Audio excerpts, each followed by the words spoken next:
মৃত্যুর পর তারা উপলব্ধি করল তারা তাদের শ্রেষ্ঠ সন্তানকে হারিয়েছে। এটাই হচ্ছে শ্রেষ্ঠত্বের দাম, সাধনার মূল্য। আমরা অনেকেই মনে করি আমাদের এই জীবনে সব কিছু অর্জন করতে হবে, ধন, ঐশ্বর্য, মান, যা কিছু হয়। কিন্তু আমাদেরকে এটাও ভাবতে হবে যে আমাদের জীবনে এমন ঘটনাও ঘটতে পারে যে হয়তো আমাদের সারা জীবনে তেমন কিছুই আমরা অর্জন করতে পারবো না।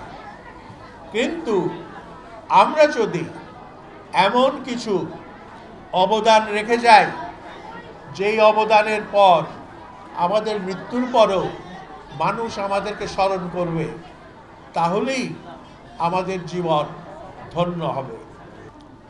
মোগল রাজদরবারে বহু আঁকিয়ে ছিল, শিল্পী ছিল যারা ছবি আঁকত। সেই ছবি ইতিহাসে বিখ্যাত হয়েছে মোগল মিনিয়েচার হিসেবে। কেন এগুলোকে মিনিয়েচার বলে?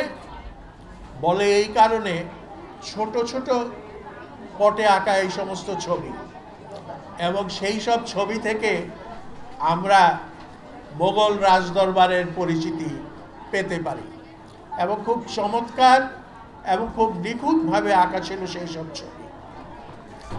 এইখানে একটু আগে প্রফেসর মাহবুবুর রহমান মোনালিসার কথা বলেছেন। ফ্রান্সের লুভর মিউজিয়ামে মোনালিসা ছবিটি আছে। মোনালিসার ছবি বিখ্যাত কেন? মোনালিসার ছবি দা ভিঞ্চি এঁকেছিলেন এক অদ্ভুত ঐন্দ্রজালিক তুলি দিয়ে মোনালিসার হাসির জন্য। শিল্পী এমনভাবে মোনালিসার ছবি এঁকেছিলেন যাতে কখনো মনে হয়েছে সেই হাসি অত্যন্ত ক্রূর হাসি, আবার কখনো মনে হয়েছে সেই হাসি অত্যন্ত দুর্বোধ্য হাসি। সেটা কি আনন্দের হাসি না কষ্টের হাসি, সেটা বোঝা যায় না।